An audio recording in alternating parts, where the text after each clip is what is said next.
15 বছর শাসনের পর একজন নেত্রী তার দেশ থেকে পালিয়ে যাচ্ছে। তিনি মনে করেছিলেন অসংখ্য মানুষ হত্যার পরও তিনি ক্ষমতায় টিকে থাকতে পারবেন।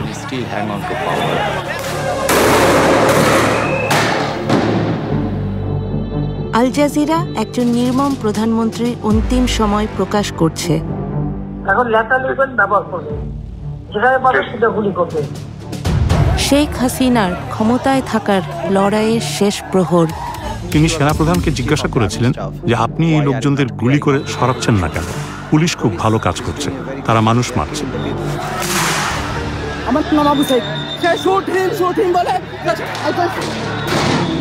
আমরা প্রকাশ করছি পুলিশ কিভাবে একটি হত্যাকাণ্ড গোপন রাখার চেষ্টা করেছিল। পিছন দিয়ে আমার ভাইয়ের লাশ নিয়ে যা পোস্টমর্টম করছে, করে আমরা জানি কোনোদিনও বিচার না পাই। আর যে চিকিৎসক মিথ্যা বলতে অস্বীকার করেছিলেন। কিন্তু সাইদ হেড ইনজুরির জন্য মারা যায়নি, পুলিশের গুলিতে যেহেতু মারা গেছে। সহিংসতায় হাজার হাজার পরিবার ছিন্ন ভিন্ন হয়ে গেছে। আমি ঘৃণার বহিঃপ্রকাশ দেখছি। মানুষ আক্ষরিক অর্থেই তাদের ঘৃণা এখানে ঢেলে দিয়েছে। জুলাইয়ের 36 দিন, যে মাস শেষ হবার নয়। এই বাশার হাসিনার যে মসনদ, সেটাকে একদম ভেঙে তছনছ করে দিয়ে যে তারা আর কখনো কাউকে হাসিনা হয়ে উঠতে দিবে না।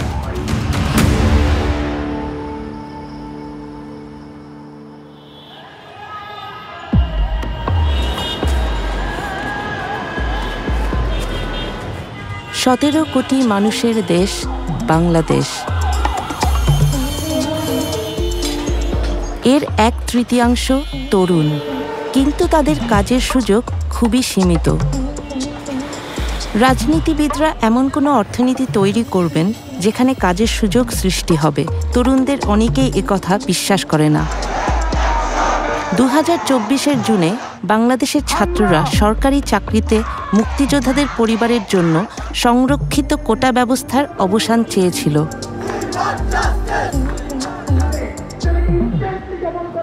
এবং এই কোটার মাধ্যমে তার যারা পছন্দের লোক তাদেরকে মূলত এক্সট্রা ফ্যাসিলিটিস দেওয়া হয়, যার ফলে এখানে মেরিটোক্রেসির ভিত্তিতে একজন শিক্ষার্থী তার যে ন্যায্য বুঝে পাওয়ার কথা ছিল সেটা সে পাচ্ছে না।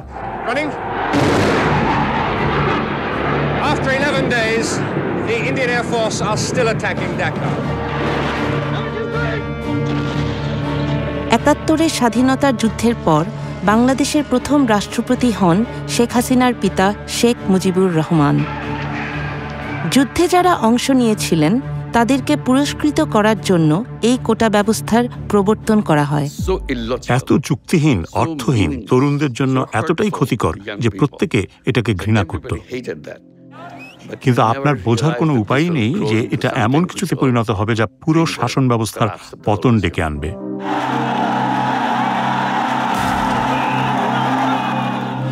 স্বাধীনতা যুদ্ধ এবং সেই যুদ্ধে তার বাবার ভূমিকা হয়ে ওঠে শেখ হাসিনার রাজনীতির মূল বয়ান।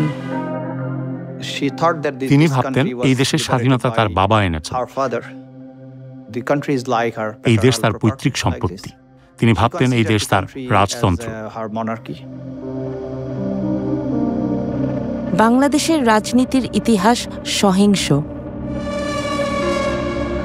1975 সালে হাসিনার বাবা এবং পুরো পরিবার একটি রক্তাক্ত সামরিক অভ্যুত্থানে নিহত হন। প্রাণে বেঁচে যান শেখ হাসিনা এবং আওয়ামী লীগকে নেতৃত্ব দিয়ে ক্ষমতায় ফিরে আসেন 1996 সালে। তার 15 বছরের বক্তৃতাগুলো দেখুন। প্রায় প্রতিদিন, প্রতিটি বক্তৃতা, তার বক্তৃতার তৃতীয় বা চতুর্থ প্যারায় তিনি তার বাবা, তার মায়ের হত্যাকাণ্ড, তার পরিবারের ত্যাগের কথা বলতেন। তিনি ভেবেছিলেন দেশ শাসন করা তার জন্মগত অধিকার।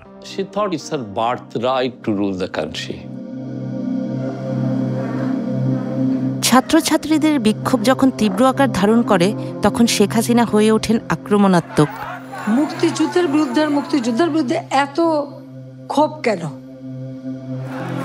তার কথা আন্দোলনরত শিক্ষার্থীদের আরো বিক্ষুব্ধ করে তোলে।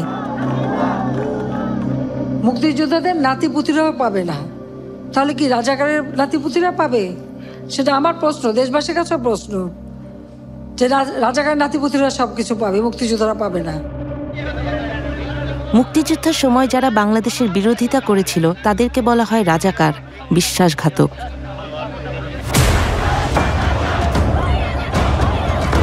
এবং এই রাজাকার বলে সে গত 16 বছর এবং এর আগেও পুরো জাতিকে বিভিন্নভাবে ডিভাইডেড করে রাখার চেষ্টা করেছিল।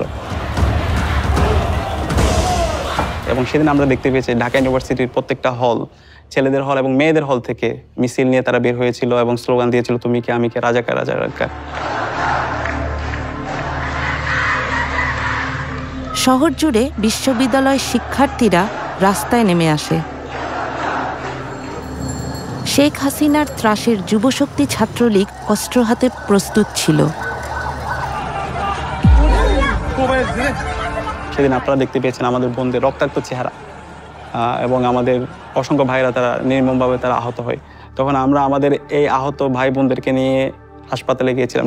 সেখানেও আমরা যখন এক্সরে রিপোর্টের জন্য অপেক্ষা করছিলাম আমাদের ভাই বোনদেরকে নিয়ে, সেখানে ছাত্রলীগের সন্ত্রাসীরা এসে, যুবলীগের সন্ত্রাসীরা এসে আমাদের ভাই বোনদের উপর নির্মমভাবে তারা হামলা করে। শেখ হাসিনার ফোন আলাপের এক্সক্লুসিভ রেকর্ড আল জাজিরার ইনভেস্টিগেটিভ ইউনিটের হাতে এসেছে, যা তার নিজস্ব গোয়েন্দা সংস্থাই রেকর্ড করেছিল। ডিজিটাল ফরেনসিক অ্যানালাইসিসের মাধ্যমে সকল ফোন রেকর্ড যাচাই করা হয়েছে। এই ফোন আলাপে ছাত্রদের উপর নৃশংস হামলার 48 ঘণ্টা পর শেখ হাসিনা ছাত্রলীগ নেতাদের সাথে কথা বলেন।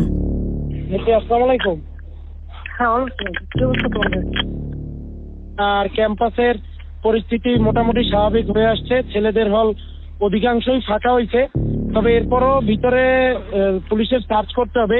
আমাদের দলীয় সিনিয়ররা অনেকে প্যানিক হয়ে যাচ্ছিল, মানে কি করব ডিরেকশন দিতে পারতেছিল না। এই জন্য আজকে আপনাকে বারবার ফোন দিয়েছি, আপনি কিছু মনে করেন না। আমি কেন মনে করবো, আমি তো সেদিন সারা রাতই যাই, কালকেও তো দক্ষিণে উত্তরে বলে দিচ্ছি যে হ্যাঁ যা দরকার। আমি তো বলি স্যার, আমি আর আমাদের তারা ঘাবড়ায় যায়। আমাদের নেতাকর্মীরাও মাঠে ছিল, আপনার নির্দেশনা পাইয়েই সবাই নেমে গেছে। শেখ হাসিনার সিনিয়র এক গোয়েন্দা কর্মকর্তাকে আল জাজিরা খুঁজে বের করেছে। নিরাপত্তার জন্য সেই কর্মকর্তার কণ্ঠস্বরকে বদলে দেওয়া হয়েছে। তারা বিশ্ববিদ্যালয় এলাকায় শিক্ষার্থীদের মারধর করেছিল। তাদের অনেককে হাসপাতালে যেতে হয়েছে, যাদের মধ্যে ছাত্রী এবং নারীরা ছিলেন।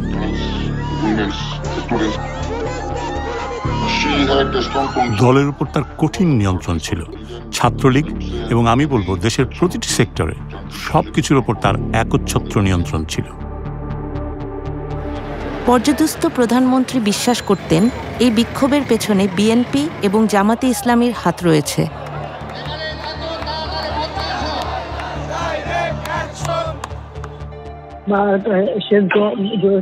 পিছনে তো সবচেয়ে আশঙ্কাজনক হলো যে সব এর পিছনে তো অন্য একটা শ্রেণী কাজ করতেছে দেখে, কারণ আমি ওই যে যারা জঙ্গি সন্ত্রাসী তাদেরকে আমরা কোনো সুযোগই দিতে চাই না। এটাই বেস্ট ডিসিশন হয়েছে, বেস্ট ডিসিশন। হয়তো আমি তো জানি, আমরা তো আন্দোলন সংগ্রাম করে পড়তে আসছি। নিজের গোয়েন্দা কর্মকর্তাদের তিনি বিশ্বাস করতেন না। আমি বললাম, স্যার, এই যে রাস্তায় আপনার বিরুদ্ধে লোকজন দেখছেন, এরা সাধারণ মানুষ। এদের অনেকেই কোনোদিন রাজনীতি করেনি। এরা সাধারণ মানুষ, এরা সাধারণ শিক্ষার্থী।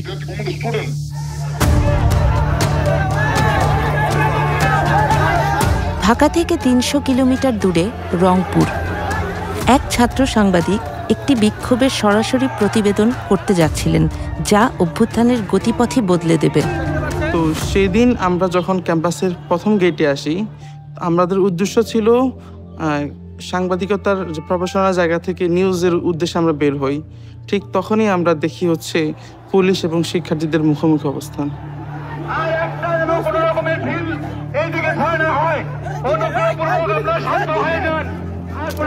পুরো ঘটনা যখন আমি নিজে নিজে ভাবি, পুরো ঘটনাটা আমার কাছে মনে হচ্ছে ওরা আবু সাইদ টার্গেট ছিল শুরু থেকেই। মেধাবী ছাত্র আবু সাইদ হতে যাচ্ছেন আন্দোলনের একটি গুরুত্বপূর্ণ চরিত্র। আর যখন শিক্ষার্থীদের সাথে যখন পুলিশের মারামারি হয়, পুলিশ 5 জন পুলিশ মিলে এসে সরাসরি আবু সাঈদের উপর অ্যাটাক করে। যখন আমি দেখি আবু সাঈদের উপর অ্যাটাক শুরু করে 5 জন পুলিশ লাঠি দিয়ে, ঠিক তার মাথায় পুলিশ যখন তাকে মারতেছিল, এতটা পুলিশ একসাথে মারতেছিল, আবু সাঈদ তখনও তার পুলিশকে একটা কথা বলেন, তখনও ঠিক তাকে মানে তার মুখ থেকে এটাও আসেনি যে আমাকে সেভ করেন। একজন শিক্ষার্থীকে মাথা ফেটে যাচ্ছে, মাথা থেকে রক্ত বেরোচ্ছে। আপনার নাম কি? আমার নাম আবু সাঈদ, আমি ইংলিশ ডিপার্টমেন্ট 12 ব্যাচের স্টুডেন্ট। 12 ব্যাচের এক শিক্ষার্থীকে পুলিশ অতর্কিত হামলা করে তার মাথা ফাটিয়ে দিয়েছে। সে শুট হিম বলে করছে। ছাত্র সাংবাদিক ভিডিও গ্রহণ করছিলেন এবং বর্ণনা করছিলেন কি ঘটছে। যখন শিক্ষার্থীরা 1 নম্বর গেটে চলে আসে, সেই মুহূর্তে পুলিশ শিক্ষার্থীদের বাধার মুখে পড়ে ক্যাম্পাসের ভেতরে চলে যায়। গুলি করতে প্রিপারেশন নিচ্ছিল, তার পাশে যিনি ইনস্ট্রাকশন দিচ্ছিল উনি যখন এটা বুঝতে পারে, তখন উনি গুলি করার জন্য ওনাকে নিষেধ করে।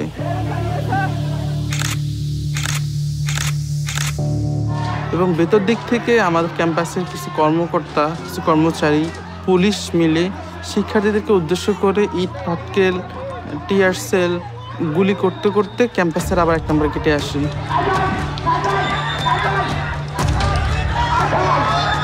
ঠিক সেই মুহূর্তে যখন শিক্ষার্থীরা চলে যাচ্ছিল পুলিশের বাধার মুখে পড়ে, আবু সাঈদ তাদেরকে ক্যাম্পাসের 1 নম্বর গেটে অবস্থান নেওয়ার জন্য, ইন্সপায়ার করার জন্য সে শুট মি বলে নিজের বুকটাকে ঠিক তখন পেতে দেয়। প্রথম গুলিটা লাগে তার পেটে। যখন সে তার পেটে লাগে, সে বুঝতে পারে তার পেটে কিছুটা লাগছে। ঠিক সেই মুহূর্তে একজন পুলিশ ঠিক তার খুব কাছে এসে ঠিক তার বুক বরাবর গুলি করে।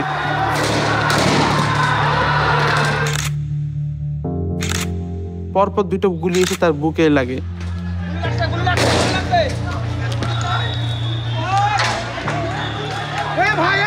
বারবাজার এক শিক্ষার্থী গুলিবিদ্ধ হয়ে লুটিয়ে পড়েছে। ওকে ধরার জন্য কেউ এগিয়ে আসছে না। সাধারণ শিক্ষার্থীরা দ্রুত এগিয়ে আসেন। ঠিক সেই মুহূর্তে পুলিশ যে 4-5 জন আমরা ছিলাম, আমরা আবু সাঈদ ভাইকে নিয়ে যাওয়ার জন্য নিয়ে যাচ্ছিলাম। ঠিক আমরা যাতে আবু সাঈদ ভাইকে না নিয়ে যেতে পারি, যাতে সেখানেই মারা যায়, পুলিশের উদ্দেশ্যটা ছিল ঠিক এরকম। তাদের এরকম একটা ক্রিয়েট করছিল তারা পরিবেশটা। ঠিক তারা সেই উদ্দেশ্যে আবার আমাদেরকে গুলি করে।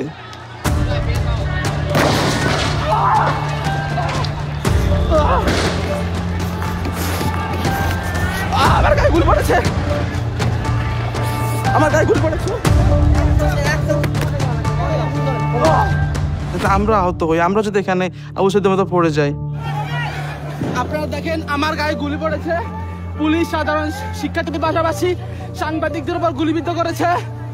সাংবাদিকের উপর গুলি করেছে। সে গুলিবিদ্ধ হওয়ার এবং আবু সাঈদ ভাইকে সেই অবস্থা থেকে আমরা সবাই কোলে করে নিয়ে যাই। আবু সাঈদ যেভাবে তার 2 হাতকে প্রসারিত করে সে বলেছিল, বুকের ভিতর অনেক ঝড়, বুক পেতেছি, গুলি কর। আবু সাঈদের শাহাদাতটা ছিল আমাদের জন্য সোর্স অফ ইন্সপায়ারেশন। সে যেভাবে তার 2 হাতকে প্রসারিত করে শহীদ হয়েছে, তখন আমরা প্রত্যেকে প্রতিজ্ঞা করেছিলাম আমরা প্রত্যেকে একজন আবু সাঈদ হব। আবু সাঈদকে হত্যার ভিডিওটি ভাইরাল হয়ে যায় এবং সমস্ত শিক্ষার্থীরা সেই সময় খুবই ক্ষুব্ধ হয়। তারা ভাবে যদি নির্দোষ আবু সাঈদের সাথে এটি ঘটে থাকে, তবে আমাদের সাথেও একই রকম ঘটনা ঘটতে পারে। আবু সাঈদের মৃত্যু সরকারকে বেশ চাপে ফেলে দেয়। শেখ হাসিনা জাতির উদ্দেশ্যে ভাষণ দেন। হত্যাকাণ্ড সহ যে সকল অনভিপ্রেত ঘটনা ঘটেছে, সুষ্ঠু ও ন্যায় বিচারের স্বার্থে সে সকল বিষয় বিচার বিভাগীয় তদন্ত করা হবে।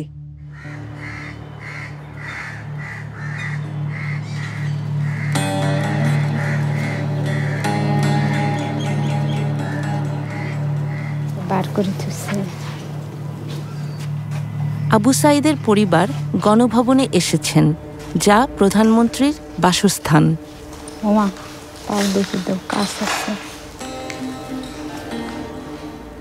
দেখি মনে হচ্ছে যে আমার নামে, ছেলের নামে সারা জায়গায় ছড়ে গেছে এবং হাসিনের এই গণভবন সাজসজ্জিতে সাজানো ছিল।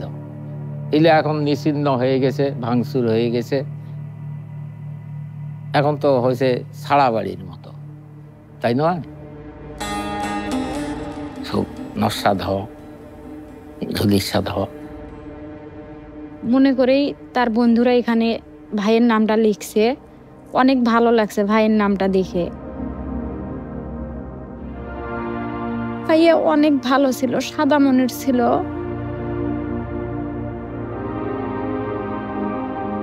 পিছন দিয়ে আমার ভাইয়ের লাশ নিয়ে যা পোস্টমর্টম করছে, যে ওনারা চাইছিল যে আঘাতের মাধ্যমেই তার সহপাঠীরা যে ঢিল ছোড়াছুরি করছে ওগুলো পায়াই আর কি মারা গেছে আবু সাইদ ভাই, এরকম রিপোর্ট বের করতে চাইছিল। ওকে। আবু সাইদ যেদিন নিহত হন সেদিন হাসপাতালে কর্তব্যরত ছিলেন ডাক্তার ইসলাম। সাইদের মৃত্যু হয়েছে মাল্টিপল প্লেট ইনজুরিতে এবং ইন্টারনাল হেমোরেজের ফলে তার মৃত্যু হয়েছে শর্টগান ইনজুরিতে, শর্টগানের গুলিতে, এবং এটা হোমিসাইডাল। এটাই যদি ডাক্তারের চূড়ান্ত সিদ্ধান্ত হতো তাহলে শেখ হাসিনার সরকারের জন্য অত্যন্ত ক্ষতিকর হতো। আমার মনে হয়েছিল যে পুলিশ আসলেই ব্যাপারটা সিরিয়াসভাবে রিয়েলাইজ করেছে, যেহেতু এটা এক্সট্রা জুডিশিয়াল কিলিং ছিল। পুলিশ ফেঁসে যাচ্ছে যে পুলিশ গুলি করে মেরে ফেলছে, এই জন্য তারা চাচ্ছিল যে আমি যেন হেড ইনজুরিটাকে ফোকাস করি। আল জাজিরার হাতে আসা গোপন কল রেকর্ডিং থেকে জানা যায় যে হাসিনার সবচেয়ে বিশ্বস্ত মিত্র সালমান এফ রহমান পুলিশ প্রধানকে ফোন দিয়েছেন। হ্যালো, আচ্ছা মামুন, ওই যে রংপুরে যে আবু সাইদ যে মারা গেল, ওর পোস্টমর্টম হয়েছে? রিপোর্ট পাইছেন আপনারা? এখনো পাইনি। চিকিৎসক ইসলামকে প্রচুর চাপের সম্মুখীন হতে হচ্ছিল।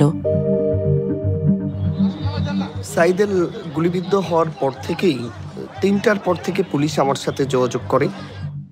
আমার কাছেও অনেক দিক দিয়ে ফোন আসছিল যে অটোপসি হচ্ছে কিনা, হবে কিনা। এখনো পান নাই কেন? এত সময় লাগে কেন? এটা আমাদেরকে দেয় নাই স্যার, এবং আমাদের সাথে তো ওরা লুকোচুরি খেলে। এবং পুলিশের ঊর্ধ্বতন কর্মকর্তারা 4:30 5টার পর থেকে আমার সাথে কথা বলতে শুরু করে, এবং তারা এটা খুব গুরুত্বের সাথে করে, যেহেতু লাইভ প্রোগ্রামে গুলি হয়েছে সারা বিশ্ব, এবং তারা আমাকে বলে যে দ্রুত পোস্টমর্টমটা করে দিয়ে যেন আমি লাশটা ডিসপাস করে দিই, এবং এটাও বলে যে সাইদের মাথায় কিন্তু আঘাত হয়েছে, এটাকে আপনি ফোকাস করবেন বেশি। বডি পোস্টমর্টম করা হয়েছে তো? করা হয়েছে তো, রংপুর মেডিকেল করেছে, আমাদেরকে পোস্টমর্টম রিপোর্ট দিতে সময় লাগবে কেন? যদি করে তাকে লুকিচুরি কে খেলতেছে? Rangpur medical? Rangpur medical report আমাকে 5 বার লিখতে হয়েছে। আমি প্রতিবার রিপোর্ট লিখি, জমা দিতে যাই, পুলিশের মনোপুত হয় না। শেখ হাসিনার গোয়েন্দা সংস্থার প্রধানরাও মেডিকেল রিপোর্টটি সংগ্রহ করার চেষ্টা করছিলেন। প্রধানমন্ত্রী আমাকে বললেন যে আবু সাইদ গুলিতে মারা যাননি। আমি ডাক্তারদের কাছ থেকে রিপোর্টটা পাচ্ছিলাম না। আমি চেষ্টা করেছি রিপোর্টটা নিতে, কিন্তু ডাক্তাররা রিপোর্টটা লিখতে অনাগ্রহী ছিলেন। আমরা বললাম কি হয়েছে, এইটাও আমাদের সাথে বলতে অনেক সময় আছে না যে স্যার, যে একটা কিছু হইলে এরপরে আমাদেরকে, আমরা তো কিছু হইলে বলি যে এই ডাইমেনশনে যাচ্ছে, আমরা এইভাবে প্রস্তুত আছি, এরকম তো কিছু আছে। ওরা আমাদের সাথে কোনো কথাই বলে। আচ্ছা দেখি, আমি দেখি।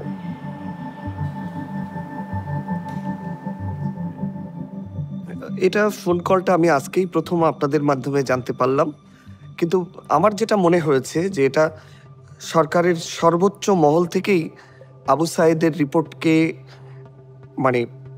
টেম্পারিং করার সর্বোচ্চ চেষ্টা করা হয়েছে। আমাকে আসলে অফার করা হয়েছিল যে তোমার 2 সপ্তাহ ছুটি দিয়ে দিচ্ছি, তুমি আমাদের মনোমতো রিপোর্টটা দাও, থাইল্যান্ডে ট্যুর করো, ফ্যামিলি নিয়ে কক্সবাজারে 7 দিন থেকে আসো, কিন্তু আমি সবগুলোই রিফিউজ করছি। হাসিনার ঘনিষ্ঠরা ফোনে নিজেদের মধ্যে কি কথা বলছে এটা গোপনে রেকর্ড করতেন মেজর জেনারেল জিয়াউল আহসান। হাসিনার গোপনতম ঘটনাসমূহ তিনি জানতেন। তিনি ছিলেন হাসিনার চোখ ও কান। এটি ছিল জিয়াউল আহসানের মস্তিষ্ক প্রসূত। গোয়েন্দা সংস্থার পরিচালক, এবং তিনি সফটওয়্যারটি ব্যবহার করে ভিকটিমদের খুঁজে বের করতেন এবং তাদের তুলে নিতেন। কিন্তু আসলে এটি ব্যবহার করা হয়েছিল বিক্ষোভকারীদের শনাক্ত করতে বা তাদের খুঁজে বের করতে। যেসব রাজনৈতিক নেতাদের তারা অপহরণ করেছে এবং তাদের জোরপূর্বক গুম করেছে। তিনি তাকে বিশ্বাস করতেন, তিনি তার উপর আস্থা রাখতেন। সে ছিল ক্ষমতাবান, তার মনোভাব নিষ্ঠুর। এই গোয়েন্দা কর্মকর্তা এখন হত্যা মামলার আসামি। হাসিনার আমলে তিনি হাজার খানেক হত্যার সাথে জড়িত ছিলেন। তদন্তকারী অফিসাররা এমনটাই মনে করেন। ইতিমধ্যেই আমরা তথ্য পেয়েছি, যারা গুমের শিকার হয়েছিলেন সে নিজেই তাদেরকে হত্যা করেছে। সে তার দলবল ব্যবহার করে তাদের আটক কেন্দ্র থেকে অন্য কোথাও নিয়ে গিয়ে হত্যা করেছে, এবং অনেক সময় মৃতদেহগুলো সিমেন্টের বস্তা দিয়ে বেঁধে নদীতে ফেলে দেওয়া হয়েছে। হাসিনা 50টিরও বেশি মোবাইল ফোন ব্যবহার করতেন, তবুও তার কথা রেকর্ড হতো। কিছু ক্ষেত্রে অন্য পক্ষ বলছিল যে আমাদের টেলিফোনে এই বিষয়ে আলোচনা করা উচিত নয়, আর উত্তর দিচ্ছিলেন প্রধানমন্ত্রী, হ্যাঁ আমি জানি এটা রেকর্ড করা হচ্ছে, কোনো সমস্যা নেই। এটা ভাগ্যের পরিহাস। তিনি অন্যদের জন্য খুব গভীর খাদ খনন করেছেন, সেই খাদে এখন তিনিই পড়েছেন।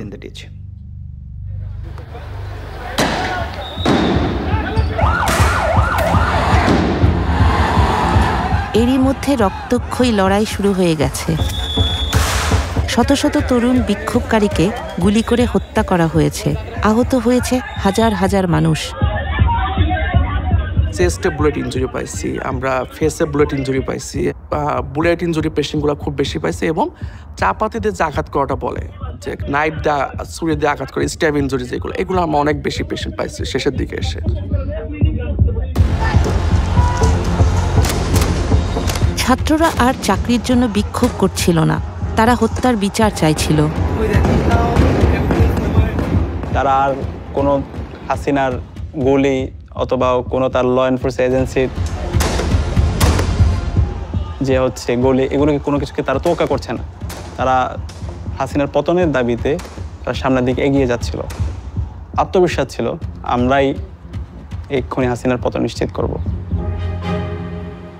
হাসিনার অসংখ্য ফোন রেকর্ডিং মুছে ফেলা হয়েছিল, কিন্তু 18 জুলাইয়ের একটি অত্যন্ত গুরুত্বপূর্ণ ফোনালাপ খুঁজে পাওয়া গেছে, যে রাষ্ট্রীয় দমননীতির ভয়ঙ্কর মোড় নেওয়ার প্রমাণ দেয়। এখন লেখা লিখবেন, ব্যবহার করবে, যেখানে পাবে সেটা গুলি করবে, ওটা বলা হচ্ছে। এখন আমি এতদিন বাধা দিয়ে রাখছিলাম, ওই যে স্টুডেন্টরা ছিল ওদের সত্যি কথা চিন্তা করে। এই ফোনটি তিনি করেছিলেন তার নিকট আত্মীয় ঢাকা দক্ষিণের শক্তিশালী মেয়র ফজলে নূর তাপসের কাছে। আর যেখানে গ্যাদারিং দেখবে সেখানে ওই উপর থেকে, এখন উপর থেকে পাচ্ছি, অলরেডি শুরু হচ্ছে কয়েকটা জায়গায়। এই অভিযানের একটি সাংকেতিক নাম ছিল, যা অপারেশন ক্লিন ডাউন নামে পরিচিত, যেখানে সর্বাধিক সংখ্যক বিক্ষোভকারী জড়ো হয়, সেখানে ড্রোন ব্যবহার করে এবং তারপর তারা হেলিকপ্টার পাঠায় তাদের হত্যা করার জন্য। থেকে টিয়ার গ্যাস মারছে এবং ওই সঙ্গে বুলেট ডাইরেক্ট শর্ট করছে। তো আমরা ওইরকম শর্টের পেশেন্ট পাইছিলাম উপর থেকে, ডিরেক্ট শর্টের পেশেন্ট অ্যাবাউট 4 থেকে 5 জনের মতো ওই সময়। যখন আমাদের হসপিটালের সামনে টার্গেট করে হেলিকপ্টারতে গুলি এবং টিয়ার শেল ফেলানো হয়েছে। তার গোয়েন্দা সংস্থা যখন আড়ি পেতে শুনছিল, প্রধানমন্ত্রী তখন আরো সব পরিকল্পনা প্রকাশ করে ফেলেন। সেনাপ্রধানের সাথে কথা বলছি, ওরা রেডি থাকে, ঠিক আছে, এখন তো আমরা অন্য ইয়ে করছি, ছবি নিচ্ছি। তবে কিছু ছবি দেখে পাকড়াও করা যায় না রাতের মধ্যে? সবগুলিকে অ্যারেস্ট করতে বলছি রাত্রে। পাকড়াও করলে না, ওটা বলা হয়, ওটা র্যাব, জিএফআই, সবাইকে বলা হয়েছে যে যেখান থেকে যে কটা পারবো দেখে ফেলবে। শিক্ষার্থীদের হত্যার জন্য আওয়ামী লীগ সরকারের বিরুদ্ধে মামলা লড়ছেন তাজুল ইসলাম। এটা সত্যিই বিস্ময়কর ছিল। একটি গণতান্ত্রিক দেশের প্রধানমন্ত্রী হিসাবে তিনি বিক্ষোভকারীদের হত্যার নির্দেশ দিচ্ছেন, বেশিরভাগই তরুণ ছাত্র, এবং তিনি নির্দেশ দিচ্ছেন প্রাণঘাতী অস্ত্র ব্যবহার করে এই লোকদের হত্যা করার জন্য। 19শে জুলাই শেখ হাসিনা সেনাবাহিনীকে রাস্তায় নামার নির্দেশ দেন।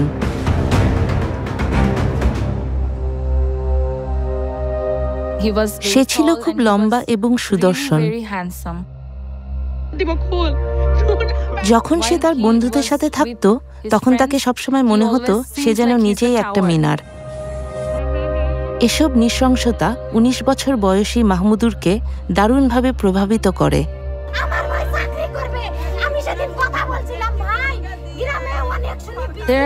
একটা ভিডিও ছিল, আবু সাইদের বোন কাঁদছিল। আমার ভাই সেটা ফেসবুকে শেয়ার করে এবং সে বলছিল, আমার মনে হচ্ছে এটা আমার বোন, তাই আমি এটা নিতে পারছি না। আমরা তাকে বাইরে যেতে দিচ্ছিলাম না। সে একদিনে গিয়েছিল এবং সেটাই ছিল তার জীবনের শেষ দিন। সেদিন ছিল জুলাইয়ের 19 তারিখ। বাসা থেকে সে বের হয় 3:10-এ। 3:26-এ সে আমাকে ফোন করে। আমি তাকে বকাবকি করছিলাম আর আমি তার সাথে চিৎকার করছিলাম, তোমাকে বাড়ি ফিরে আসতে হবে। সে বলল, আচ্ছা আমি আসছি। জাস্ট 11 মিনিট পর সে মারা গেল।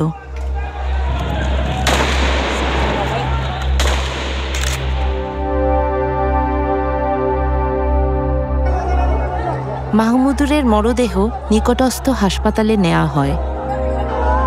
আরো 5টা লাশের সাথে আমার ভাইটা ছিল। এ যেন স্ট্রেচারে রক্তের সাগর। আমার মনে হচ্ছিল একটা দুঃস্বপ্ন দেখছি। এটা সত্যি হতে পারে না। আমি কোথায়? এটা কি কোনো যুদ্ধ হচ্ছে? সে আমাদের পরিবারের রত্ন ছিল, আমাদের একমাত্র স্বপ্ন, একমাত্র দামি জিনিস। আসলে সে আমাদের পরিবারের ভবিষ্যৎ ছিল। বিক্ষোভ যখন তীব্র আকার ধারণ করছিল, শেখ হাসিনা দেশের ব্যবসায়ী ও শীর্ষ রাজনীতিবিদদের সাথে দেখা করেন। তিনি ছিলেন একরোখা। ডিজিটাল বাংলাদেশ তো আমারই করে দেওয়া। আজকে সেই ডাটা সেন্টার থেকে শুরু করে সব কিছু পুড়িয়ে দেওয়া হয়েছে, সাবমেরিন কেবলটা পর্যন্ত নষ্ট করা হয়েছে। আজকে কারফিউ দিতে আমরা বাধ্য হয়েছি মানুষের জানমাল রক্ষা করার জন্য। ইন্টারনেট সংযোগ বিচ্ছিন্ন হবার কারণে তিনি বিক্ষোভকারীদের দোষারোপ করেছিলেন। হঠাৎ করে ইন্টারনেট ব্ল্যাকআউট। এর আগে আমরা সহজেই অনলাইন ইন্টারনেটের মাধ্যমে সবার সাথে যোগাযোগ করতে পারছিলাম। এই মুহূর্তের মধ্যে আমরা একটা অফলাইন নেটওয়ার্ক তৈরি করেছিলাম। আমরা কিছু এক্সট্রা ডিভাইস কিনে রেখেছিলাম এবং কিছু এক্সট্রা সিম, এবং আমরা যখন মিছিল করছিলাম সেই সময় হেলিকপ্টার থেকে হাসিনা এবং তার যে ল এনফোর্সিং এজেন্সি তারা আমাদের উপর গুলি করছিল। তো এই সময়ে একই সাথে মাঠের আন্দোলন সমন্বয় করা এবং পরবর্তী দিনে কর্মসূচি প্রণয়ন করা, সেটা ছিল আমাদের সবচেয়ে গুরুত্বপূর্ণ কাজ। কিন্তু ছাত্রলীগ নেতাদের সাথে তার এক ধারণ করা ফোন আলাপে সাবেক প্রধানমন্ত্রী এক ভিন্ন চিত্র তুলে ধরেন। আর এই বিসিআরসি বন্ধ করছে, ইন্টারনেট বন্ধ, ব্রিটিশ হাইকমিশন ঠিক হবে, তোমরা বলো আন্দোলন পোড়াইছে, এটা শেষ ঠিক হতে অনেক সময় লাগবে। আল জাজিরা একটি গোপন সরকারি নথি পেয়েছে যা প্রকাশ করে কে বাংলাদেশকে ইন্টারনেট থেকে বিচ্ছিন্ন করেছে। জুলাইয়ের 15 তারিখে বাংলাদেশের টেলিযোগাযোগ কর্তৃপক্ষ ঢাকার বিভিন্ন বিশ্ববিদ্যালয় এলাকায় ইন্টারনেট সংযোগ বন্ধ করে দেয়। পরের দিন পর্যন্ত তারা 59টি বিশ্ববিদ্যালয় ওয়েব অ্যাক্সেস, ব্লগ এবং 2 শতাধিক সাইটে প্রবেশ বন্ধ করে দেয়। 18 জুলাই থেকে শেখ হাসিনার গোপন পর্যবেক্ষণ ইউনিট এনটিএমসি সমগ্র ওয়েব অ্যাক্সেসের উপর নিয়ন্ত্রণ নিয়ে ফেলে। পরের কয়েক সপ্তাহ ধরে তারা একের পর এক সোশ্যাল মিডিয়া সাইট বন্ধ করে দেয়। কিন্তু সহিংসতার ভিডিও তখনও বাইরের বিশ্বে পৌঁছাতে পারছিল। শেখ হাসিনার একটি পরিকল্পনা ছিল। শেখ হাসিনা ঢাকা উত্তর সিটি কর্পোরেশনের মেয়র আতিকুল ইসলামের সাথে কথা বলছিলেন। তিনি এমন প্রচারণা চাইছিলেন যাতে বোঝানো যায় সহিংসতার আসল ভুক্তভোগী হলো তার সমর্থকরাই। আপনার কাছে আছে আপা? আচ্ছা, তাহলে আপনি একটু, তাহলে আমি আপনার কাছে আমি ইয়া করে দেন আপা, আমি সব পাঠিয়ে দিচ্ছি আপা। আমাদের C40 হোল ওয়ার্ল্ডের মেয়রদের ফোরাম সাদেক খানের নেতৃত্বে, ওরাও বলছে কি করতে পারি বলো। আমি সাদেক খান তো আমার সাথে ক্লোজ ফ্রেন্ড, লন্ডনের মেয়র। কথা বলো, ওর সাথে কথা বলো। এইসবই সবকে আবার ওখানে পাঠানো আছে, মানে সব অ্যাম্বাসাডারদের কাছে মোটামুটি দেওয়া আছে। না, এটা ভালো বলছেন আপা, আমাদের গ্রুপে আছে আপা, আপনি তো পাঠাচ্ছেন, আমি মেয়রদের কাছে পাঠিয়ে দিলেন না। কিন্তু দৈনিক ছাত্র হত্যার তথ্যসমূহ কিছুতেই ধামাচাপা দেয়া যায়নি। ওই সময় আমরা অনেক ইনজুর্ড পেশেন্ট পাইছি, অনেক খুব গ্রিভিয়াসলি হার্ট পেশেন্ট যেগুলো হয়েছে তাদের সেসব পেশেন্টগুলো আমরা পাইছি ওই সময়, এবং তাদের অবস্থা মানে খুবই খারাপ। আমরা ওই সময় খারাপ ছিল, এবং ওই সময় পেশেন্টগুলার আমরা বেশিরভাগই পাইছিলাম বুলেট ইনজুরি। এবং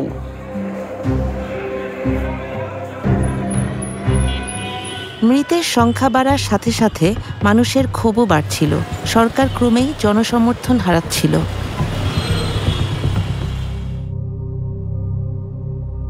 কয়েকদিন পরে হাসিনা এই গণভবনে নিয়ে আসলো বাধ্য করে, সব প্রশাসনেরা নিয়ে গাড়ি যাওয়া আসে, থাকা খাওয়া সব ফ্রি, চলো তোমার যাওয়াই নাই। বিক্ষোভে নিহতদের পরিবার যারা তাদের সন্তান হারিয়েছেন তাদের সাথে শেখ হাসিনা দেখা করার আয়োজন করলেন। বুঝি নাই, মূর্খ মানুষ তো। বুঝি নাই কি, বাধ্য করে আনছে তো, না আসলে হয়তো অন্য অত্যাচার করলেই হয়।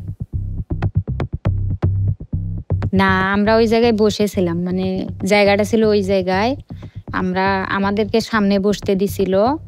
তো তখন শেখ হাসিনা আসিয়ে মানে একটা লিস্ট করা ছিল শহীদ ফ্যামিলির, তো ফার্স্টে আমাদের নাম ছিল। তো আমরা ওখানে ছিলাম, আমরা দাঁড়াইছিলাম, তো শেখ হাসিনা আমাদের কাছে আসছিল। তখন ওনারা বললো যে হ্যাঁ তোমার ভাইয়ের বিচার আমরা করব, এটা তদন্ত করে আমরা দেখতেছি কে মারলো কি করলো। তখন আমি বলছিলাম যে আমার ভাইয়ের যে পুলিশে গুলি করে মারছে এটা তো ভিডিও ফুটেজে দেখাই যাইতেছে, এটার আবার তদন্তর কি দরকার। কারণে আসাটা অনেক ভুল হয়েছে, সবাইকে ডাকছে বা সবাইকে কিছু দিছে, কিন্তু সঞ্চয়পত্র দিছিল। তো তখন আমরা বুঝতে পারছি যে এখন হাসিনা প্রচার করবে যে আবু সাইদ ভাইয়ের ফ্যামিলি মানে তাদের কোনো আক্ষেপ নাই, ওনাদের ছেলে মারা গেছে, ওনারা মানে মীমাংসা হয়েছে, এইরকম একটা কিছু বুঝাতে চাইছে। তখন আমরা যখন বুঝতে পারলাম তখন আমাদেরকে নিজেদেরকে অনেক খারাপ লাগছিল। তখন আমরা মনে করছি আমার ছেলেটা কে মারলি, তা আমরা মনে করছি আমার ছেলে হাসিনাই হত্যা করবে করছে পুলিশে, তাছাড়া আমার ছেলে মারতে পারে না। আমি নিশ্চিত তাদের প্রত্যেককে জোর করা হয়েছিল। কেউ তো তার পরিবারের সদস্যদের খুনিদের সাথে মিলিত হতে চায় না, তাই না? অন্য পরিবারগুলো এই সাক্ষাতে যেতে অস্বীকৃতি জানালেন। যখন আমি এখানে ঢুকলাম আমি ঘৃণা দেখতে পাচ্ছিলাম। যত কিছুই আমি এখানে দেখতে পাচ্ছি শুধুই ঘৃণা। আমাদেরকেও এখানে আসতে বলা হয়েছিল। তিনি সব পরিবারের সদস্যদের সাথে দেখা করবেন এবং ক্ষতিপূরণ বা এরকমই কিছু দেবেন। আমরা কেন ক্ষতিপূরণ নেব? কিসের ক্ষতিপূরণ? আমার পুরো পরিবার ধ্বংস হয়ে গেছে, তার ক্ষতিপূরণ? আপনি কি পারবেন আমার মায়ের প্রতিদিনের কান্নার ক্ষতিপূরণ দিতে? তাই আমরা কোনো ক্ষতিপূরণ গ্রহণ করিনি, এখানে আসার প্রস্তাবেও রাজি হইনি।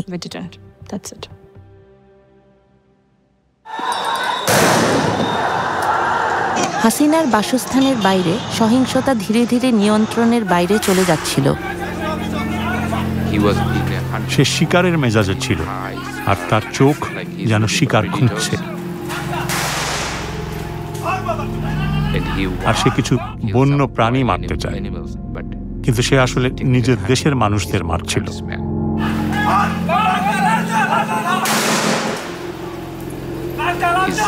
তার নামের ফলকটি আমি খুঁজে পেয়েছি, যার নাম রেদওয়ান।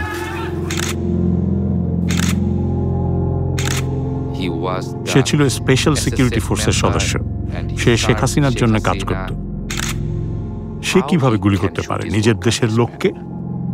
তার কাছে AK রাইফেল ছিল এবং সে ছাত্রদের লক্ষ্য করে গুলি চালাচ্ছে। আমি তাকে জিজ্ঞাসা করেছিলাম, এটা কি ধরনের রাইফেল? এটা কি অ্যাসল্ট রাইফেল? এটা কি প্রাণঘাতী? তিনি হ্যাঁ বলেছিলেন। তদন্ত সংস্থা তার সাক্ষাৎকার নিয়েছে, জিজ্ঞাসাবাদ করেছে এবং সে বলে, আমি কিছু লোকের সাথে কথা বলেছি। সে সরকারের উচ্চপদস্থ কর্মকর্তাদের কাছ থেকে নির্দেশনা নিচ্ছিল। সে একটি উদাহরণ স্থাপন করার চেষ্টা করছিল এবং দেখানোর চেষ্টা করছিল যে সে শেখ হাসিনার প্রতি কতটা অনুগত। সেদিন তখনও পর্যন্ত আমরা জানতে পেরেছিলাম যে প্রায় 20 জনেরও বেশি লোককে হত্যা করা হয়েছে।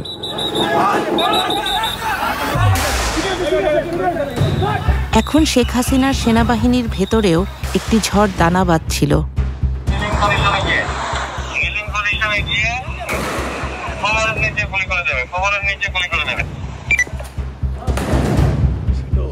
ঢাকার পুলিশ কর্মকর্তাদের কাছে পাঠানো পুলিশ কমিশনার হাবিবুর রহমানের একটি রেডিও বার্তা আল জাজিরা সংগ্রহ করেছে। স্বাধীনতা দিয়েছি, যেখানে যেমন সিচুয়েশন সেভাবে সেটা আপনারা করবেন। আমরা বলেছি যে আপনারা লিডিং পজিশনে গিয়ে হাঁটু গেড়ে কোমরের নিচে আপনারা গুলি করে দিয়ে আপনি পরিস্থিতি নিয়ন্ত্রণে আনবেন। আবার একটু ভাই বলছেন আমরা লিডিং পজিশন। সেনা কর্মকর্তারা ক্রমশ উদ্বিগ্ন হয়ে উঠছিলেন। আর না, যথেষ্ট হয়েছে। আমরা একমত হই যে আমরা কোনো গুলিবর্ষণ করব না। সেনাবাহিনীতে কর্মরত এক সেনা কর্মকর্তা আল জাজিরার সাথে কথা বলতে রাজি হন। আমরা তার কণ্ঠস্বরটি বদলে দিয়েছি। যদি গুলির নির্দেশ আসে আমরা বিট্রে করব, আদেশ অমান্য করব না। সেনাবাহিনীর প্রধান জেনারেল ওয়াকারুজ্জামান, যাকে মাত্র কয়েক সপ্তাহ আগে শেখ হাসিনা পদোন্নতি দিয়েছিলেন, তিনি নিজেই সম্ভাব্য বিদ্রোহের মুখোমুখি হয়েছিলেন। তিনি সব অফিসারদের ডাকেন মূলত তাদের মনোভাব বোঝার জন্য। সব অফিসার সেই কনফারেন্সে যোগ দেন। সেনাবাহিনীর তরুণ অফিসাররা তাদের কমান্ডারদের প্রশ্নবিদ্ধ করতে থাকেন। তারা ভীষণ রাগান্বিত ছিলেন। 3রা আগস্ট আমরা প্রশ্ন তৈরি করেছিলাম, অস্ত্র ও গোলাবারুদ এই মানুষদের, আমার জনগণের, আমরা কেন এটি আমাদের জনগণের বিরুদ্ধে ব্যবহার করব? আমরা কেন নিরীহ মানুষকে গুলি করব? আমরা তো জানি না কে আমাদের শত্রু বা মিত্র। তিনি বেশ উদ্বিগ্ন ছিলেন, তিনি উত্তেজিত, আবেগপ্রবণ ছিলেন, তিনি ঠিকমতো বসতেও পারছিলেন না। কতজন? তিনি বেশ নার্ভাস ছিলেন। আমি তাদেরকে বললাম, পরিমিত শক্তি প্রয়োগ করো, জনতাকে গুলি করো না। আমরা মনে করি না যে এটা করা উচিত, কারণ নিরীহ বেসামরিক মানুষ, শিক্ষার্থীরা তো বিক্ষোভ করছিল কোনো একটা কারণে, আর পুলিশ তাদের উপর গুলি চালিয়েছিল। এটা খুবই খুবই উদ্বেগজনক ছিল, খুবই উদ্বেগজনক।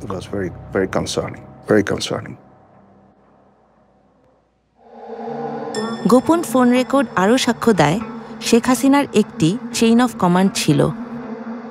এবারে কোনো কথা নাই, এবার একবার শুরুতে দিবা, বলে দেবো, ধাওয়া দেবে, বলতে থাকবে। হাসিনার ব্যক্তিগত সামরিক সচিব কর্নেল রাজীবকে একটি ফাঁদ পাতার নির্দেশ দেয়া হয়।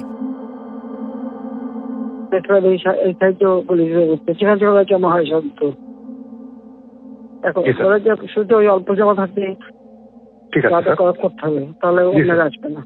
ঠিক আছে স্যার। 3 তারিখে তিনি আবারও পদত্যাগের কথা বললেন। মানুষ মরছে, মানুষ খুন হচ্ছে।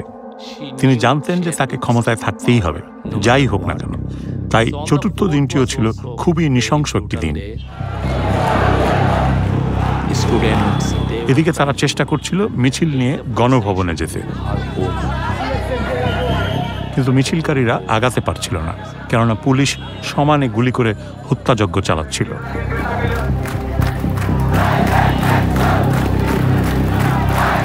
চারই আগস্টের মধ্যে হাজার হাজার মানুষ গণভবন অভিমুখে মিছিল করে আসার প্রস্তুতি নেয়। হাসিনা তার নিরাপত্তা প্রধানদের সাথে সর্বশেষ বৈঠকটি করেন। তিনি সেনাবাহিনী প্রধানকে বলছিলেন, কেন আপনি গুলি করে সব মানুষকে সরিয়ে দিচ্ছেন না? পুলিশ খুব ভালো কাজ করছে, তারা মানুষদের হত্যা করছে। আপনার উচিত হত্যা করে হলেও আমাকে ক্ষমতায় রাখার চেষ্টা করা। অবশেষে সেনাপ্রধান, নৌবাহিনী প্রধান এবং বিমান বাহিনী প্রধান ও অন্যান্য ঊর্ধ্বতন কর্মকর্তারা অস্বীকার করলেন যে তারা এটা করতে পারবেন না, কারণ সেখানে হাজার হাজার মানুষ আছে। আমরা আমাদের নিজেদের লোকজনকে মারতে পারি না, এবং তারপরেও তিনি পদত্যাগে রাজি হচ্ছিলেন না। একসময় আমি তাকে বলেছিলাম যে এটা কোথাও যাচ্ছে না, কোথাও না। সুতরাং এইটুকুই, এটা কোথাও যাচ্ছে না। তাই আপনাকে রাজনীতিবিদদের সাথে কথা বলতে হবে, বিষয়গুলো ভিন্নভাবে সামাল দিতে হবে। এটা কোনো উপায় নয়। এখানে তো আমার মেয়ের আসার কথা ছিল। এখানে আমার মেয়ে এসে কি করত? উল্লাস করত। বিলাসবহুল বাড়ি, যেখান থেকে শেখ হাসিনা শুধু দুষ্ট মন্ত্র চালাইত। গণভবন ঘেরাও করতে আসা হাজার হাজার মানুষের একজন নাফিসা, যার বয়স 17। নাফিসার পড়াশোনা শেষ করার পরে ওর স্বপ্ন ছিল ও ডাক্তার হবে, বাইরে যাবে, বিদেশে যাবে। ঠিক 10:30টায় আমাকে 2টা ছবি পাঠিয়েছে। এটি ছিল এই অভ্যুত্থানের শেষতম দিন, একই সাথে নৃশংসতম দিনও বটে। তখন ঢাকার প্রত্যেকটা প্রবেশ মুখ থেকে লক্ষ লক্ষ জনতা তারা গণভবন অভিমুখে রওনা দিয়েছে। ওরা অনেক দূর আগায় গেছে, একেবারে ঠিক যাইতেছে। এর মধ্যে পুলিশ টিয়ার শেল মারে, গ্যাস মারে, তারপরে সাউন্ড গ্রেনেড মারে। আমি শুনতেছি মোবাইলে সবকিছু। তুমি বাসায় যাও। কেউ বলছে যে আব্বু আমি কিন্তু বাসায় যাব না। এখনকার যে পরিস্থিতি, এই যে আন্দোলন করলাম, এটার সুফল না পাওয়া পর্যন্ত বাড়িতে যাব না। দেশের সবচেয়ে ক্ষমতাধর রাজনীতিবিদের 15 বছরের শাসনের নিষ্পত্তি কয়েক মিনিটের মধ্যে ঘটতে যাচ্ছে। সেনাবাহিনী বলল, এখান থেকে সরে যাওয়ার জন্য আপনার হাতে 40 মিনিট সময় আছে, নইলে লোকজন এসে সবকিছু ধ্বংস করে দেবে। তিনি এতটাই আবেগপ্রবণ হয়ে পড়েছিলেন যে বলছিলেন, তাহলে তোমাদের উচিত এখনই আমাকে হত্যা করা এবং এখানে গণভবনের মাটিতে পুঁতে ফেলা। হাজার হাজার মানুষ ইতোমধ্যেই জড়ো হয়ে গিয়েছিল। আমরা ঢাকায় এসেছি কারণ আমরা আর হাসিনাকে চাই না, কারণ সে অনেক ছাত্রকে হত্যা করেছে, তাই আমরা তাকে আর চাই না। সেনাপ্রধান সকালে গণভবনে যান, আর হাসিনা সেটা যখন জানতে পারেন তখন তিনি খুব জোরে কাঁদতে শুরু করেন, যেন তিনি রাগে ফেটে পড়েছেন এবং কান্নায় ভেঙে পড়েছেন। আমাদের ধারণা ছিল আজই সেই দিন, কেননা সব লোক যদি আসে এবং তাদের সরাসরি হাসিনার প্রাসাদে যাওয়ার কথা, এটা নৃশংস একটা ব্যাপার হবে। এটা ছিল হাসিনার ক্ষমতার অন্তিম সময়। পুলিশ তবুও বিক্ষোভকারীদের উপর গুলি ছড়ছে। ঠিক 20 মিনিট পরে আমাকে ফোন দিল, তখন বাজে 12:40। বলতেছে আমি গণভবনের দিকে যাচ্ছি, যদি বিজয় আসে আলহামদুলিল্লাহ, আর যদি না আসে তাহলে তো জানবাই। তিনি ভাবলেন বিপুল সংখ্যক মানুষকে হত্যা করে তিনি ক্ষমতায় টিকে যেতে পারেন। ঠিক আছে, তাদের এখানে আসতে দেন। কিন্তু তার বিশেষ নিরাপত্তা বাহিনী, যারা প্রাসাদের পাহারা দেয়, যারা নিরাপত্তা দেয়, তারা বলল যে আমরা পারবো না, জনসমুদ্র নিয়ন্ত্রণ করার কোনো উপায় নেই, আমরা এত মানুষকে হত্যা করতে পারি না। 15 মিনিট আবার পর ফোন দিল আমাকে, যে আব্বু তুমি টিভি দেখো। Breaking news story, Bangladesh Prime Minister Sheikh Hasina has resigned. জনতার বিপুল স্রোত যখন গণভবনমুখী, তখন শেখ হাসিনা শহর ছেড়ে পালিয়ে গেলেন। আমি যাকে তখন তাকে ফোন করি, তো ওই পার থেকে একটা ছেলে মোবাইলটা রিসিভ করে বলতেছে মোবাইলটা যার, সেই মেয়েটা গুলিবিদ্ধ হয়েছে। কিছুই নিতে পারি না, শুধু মোবাইলটা হাতে আমি দৌড়তেছি। নৌকা পার হওয়ার মাঝামাঝি যাওয়ার পরে আমার মেয়ে মোবাইল লক খুলে মাস্ক সরাইয়া আমাকে ফোন দিছে, আব্বু আমি মনে হয় বাঁচবো না, আমার লাশটা তুমি নিয়ে যেও, আমি মরে যাব। এই কথাটা যখন বলছে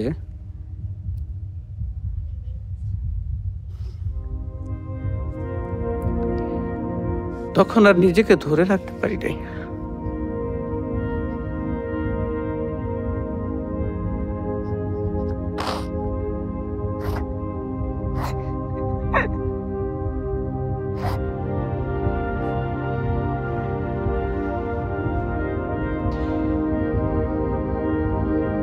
তো দৌড়াইতে দৌড়াইতে যাইতেছি, আসলে যখন গেছি তখন নাফিসার মামা ফোন দিয়া বলতেছে যে ভাই আপনার মেয়ে আর নাই।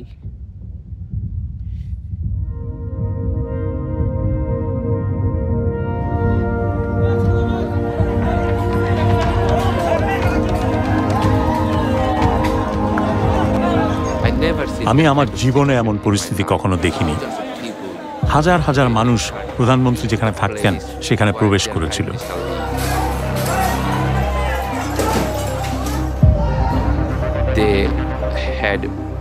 তার উপর তাদের প্রচন্ড রাগ ছিল। তারা বলে যে আমরা অবশ্যই সেসব জিনিস সংগ্রহ করে স্মৃতি হিসাবে রাখব, যাতে আগামীতে যেই রাজনীতিবিদরা আসবে তারা যেন বুঝতে পারে আমাদের সাথে যদি হাসিনার মতো আচরণ করা হয় তাহলে আমরা আপনাদের সাথেও একই কাজ করব। আমি ন্যায় বিচারের জন্য লড়াই করব, শেষ নিঃশ্বাস পর্যন্ত লড়াই করব। আমি জানি না আমি ন্যায় বিচার পাবো কিনা। আজকে যদি আমার জায়গায় আমার ভাই থাকতো, সেও এটা ছেড়ে দিত না। তাহলে আমি তাকে কি জবাব দেব? তাহলে আমি তাকে এতটুকু বলতে পারবো যে আমি ন্যায় বিচারের জন্য লড়াই করেছি। দেশটা স্বাধীন না হওয়া পর্যন্ত তোরা ছাড়ি দেন না, সেই ছাত্ররা দেশটা স্বাধীনই করছে। স্বাধীন করার সূত্রটা তো আমার ছেলের কাছ থেকে। এখন আমাদের চাওয়া হইতেছে পরবর্তী যে সরকার আসবে উনি যেন মানে ন্যায় নিষ্ঠার সঙ্গে থাকে, কোনো স্বৈরাচার সরকার যেন আর গঠন হইতে না পারে, কোনো ন্যায্য অধিকারের জন্য কোনো মা বাবার বুক খালি না হোক, কোনো বোনের ভাই না হারাক। আমি এটা বাংলাদেশের যারা পরবর্তী গভর্নমেন্ট আসবে যেন এই দেশটা পরিষ্কার পরিচ্ছন্ন থাকে, শান্তিপ্রিয় থাকে, এবং যারা এই দেশের জন্য এই মাটির জন্য যুদ্ধ করছে, শহীদ হয়েছে, আহত হয়েছে, তাদের মনোবাসনাগুলো যেন সরকার পূরণ করে, এটা আমি চাই।